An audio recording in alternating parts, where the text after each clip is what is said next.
Washington को चौंका देने वाले और पश्चिमी गोलार्ध में खतरे की घंटी बजाने वाले एक खुलासे में हाल ही में खुफिया जानकारी लीक हुई है कि रूस ने वेनेजुएला में गुप्त रूप से परमाणु हथियार तैनात किए हैं, जो एक साहसिक और भड़काऊ कदम है जो शीत युद्ध के सबसे काले दिनों की याद दिलाता है।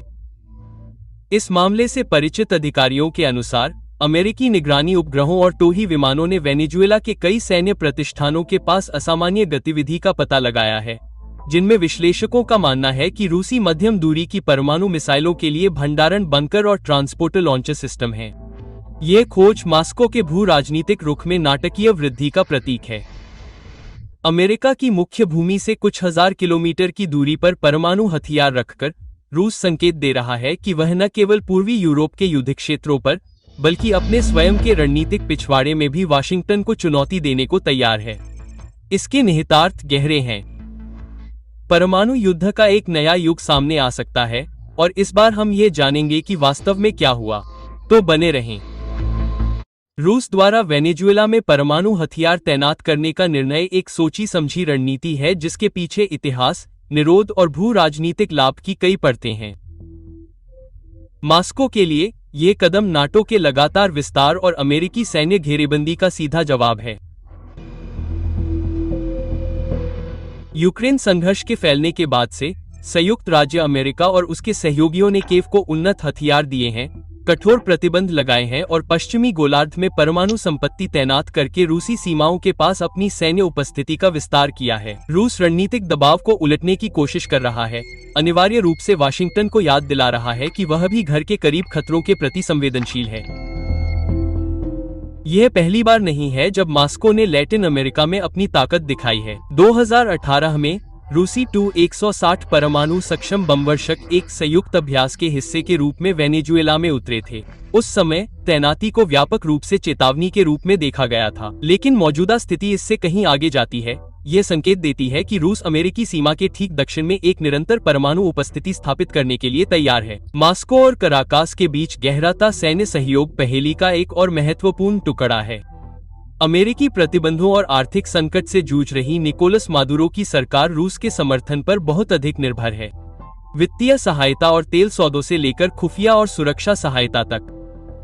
बदले में वेनेजुएला ने रूस को पारंपरिक रूप से अमेरिकी प्रभाव वाले क्षेत्र में एक रणनीतिक आधार प्रदान किया है। मादुरो के लिए रूसी परमाणु हथियारों की मेजबानी कई उद्देश्यों को पूरा करती है। यह उनके शासन को उखाड़ फेंकने के लिए संभावित अमेरिकी समर्थित प्रयासों को रोकता है, ताकत का प्रदर्शन करके उनकी घरेलू वैधता को बढ़ाता है और वेनेजुएला को वैश्विक शक्ति राजनीति में एक महत्वपूर्ण खिलाड़ी के रूप में स्थापित करता है। मॉस्को के लिए ये गठबंधन यूरेशिया से परे शक्ति प्रदर्शन के लिए एक लॉन्चपैड प्रदान करता है, जो आने वाले दशकों में अमेरिकी रणनीतिक योजना को जटिल बना सकता है।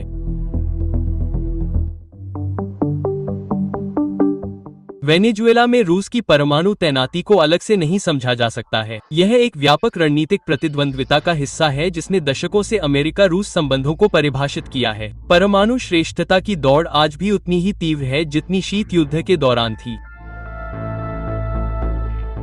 रूस के पास वर्तमान में 5800 से अधिक वॉरहेड के साथ दुनिया का सबसे बड़ा परमाणु शस्त्रागार है, जो संयुक्त राज्य अमेरिका से थोड़ा अधिक है। इसकी रणनीतिक तिकड़ी, भूमि आधारित अंतर्महाद्वीपीय बैलिस्टिक मिसाइल, पनडुब्बी से प्रक्षेपित बैलिस्टिक मिसाइल और रणनीतिक बमवर्षक इसकी निवारक शक्ति की रीढ़ हैं।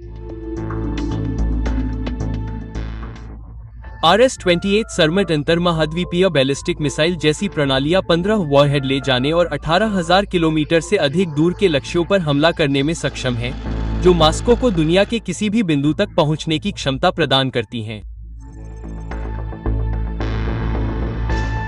इसके अलावा रूस के अवांगार्ड हाइपरसोनिक ग्लाइड वाहन और पोसीडॉन परमाणु ऊर्जा से चलने वाले पानी के नीचे के ड्रोन अत्याधुनिक प्रगति का प्रतिनिधित्व करते हैं, जिनकी वाशिंगटन अभी तक पूरी तरह से बराबरी नहीं कर पाया है। ये क्षमताएं मिसाइल रक्षा प्रणालियों को बाईपास करने और जवाबी हमले की गारंटी देने के लिए डिजाइन की गई हैं, जिससे ये सुनिश्चित होता है कि अमेरिका द्वारा पहले हमले की स्थिति में भी रूस के पास दूसरी बार हमला करने की क्षमता बनी रहे।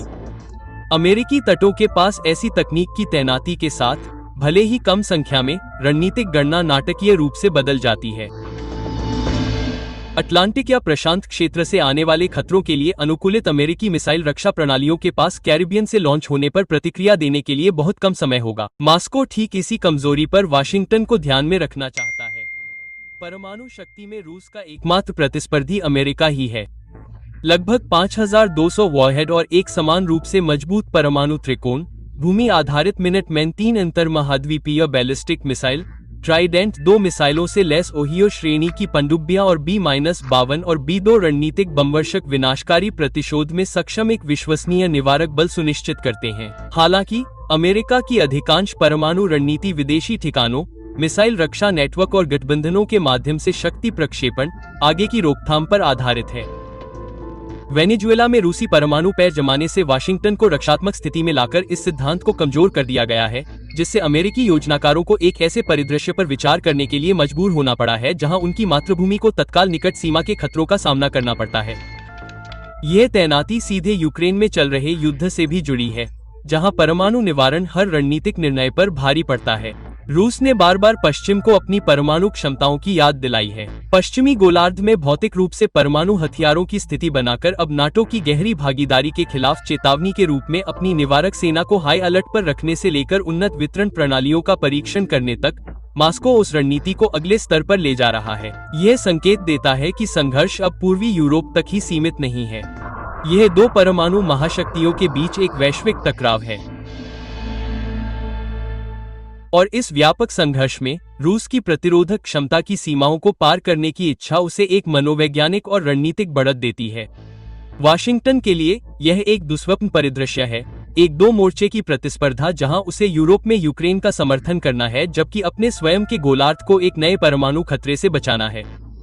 और मॉस्को के लिए ये दोहरा दबाव अमेरिकी क्षमताओं को बढ़ाने, उसके संकल्प का परीक्षण करने और ये दिखाने का बिंदु है कि रूस दुनिया में कहीं भी अमेरिकी प्रभुत्व को चुनौती देने में सक्षम एक महाशक्ति है। फिलहाल वेनेजुएला में रूसी परमाणु हथियारों की मौजूदगी ने एक क्षेत्रीय संकट को वैश्विक शक्ति संघर्ष में बदल दिया है। यह एक स्पष्ट याद दिलाता है कि परमाणु प्रतिद्वंद्विता कभी खत्म नहीं हुई, यह बस विकसित हुई। आज के लिए बस इतना ही। देखने के लिए धन्यवाद।